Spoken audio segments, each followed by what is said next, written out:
કરીને મકર સંક્રાંતિનો કાર્યક્રમ કાલે છે, મકર સંક્રાંતિનો પર્વ છે, તો એમ કહેવાય છે કે આ યુગ 32-35 વર્ષ પછી આવ્યો છે.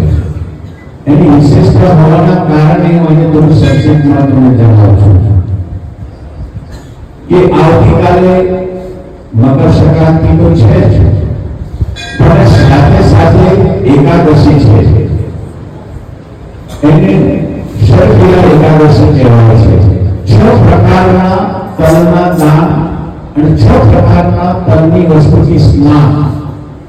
તો એમ કહેવાય છે કે આ કરવામાં આવે તો મોક્ષની પ્રાપ્તિ થાય છે, ઉપનિષદ થાય છે.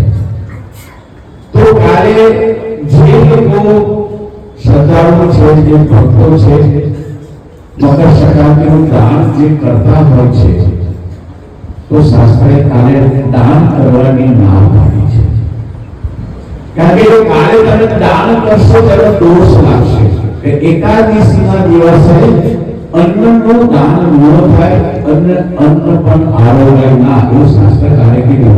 અને ખાસ કરીને આપણે પરમ પૂજ્ય પ્રાતસ્મરણીય નવલે મહારાજ કથન લખ્યું છે શ્રીમદ ભાગવતની અંદર કે એકાદશી ઉપવાસ કેમ કરવો, ના કરે તો શું દોષ થાય, જ્યારે મહેમાન જો તમે બોલાવીને જમાડો તો તમને કેટલો દોષ થાય, એવું શ્રીમદ ભાગવતની અંદર પૂજ્ય ડોક્ટર ભાગવતે લખ્યું છે.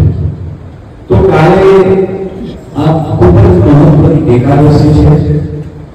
તો કાલે શું કરવું જોઈએ? તો બની શકે તો તલનું દાન કરો, ભગવાનને બ્રાહ્મણને દાન, તલનું દાન કરો, તેલનું દાન કરો, કાં તો ભગવાનનું પૂજન તલથી તેલથી કરો, તો વિશેષ યોગ પ્રાપ્ત થશે.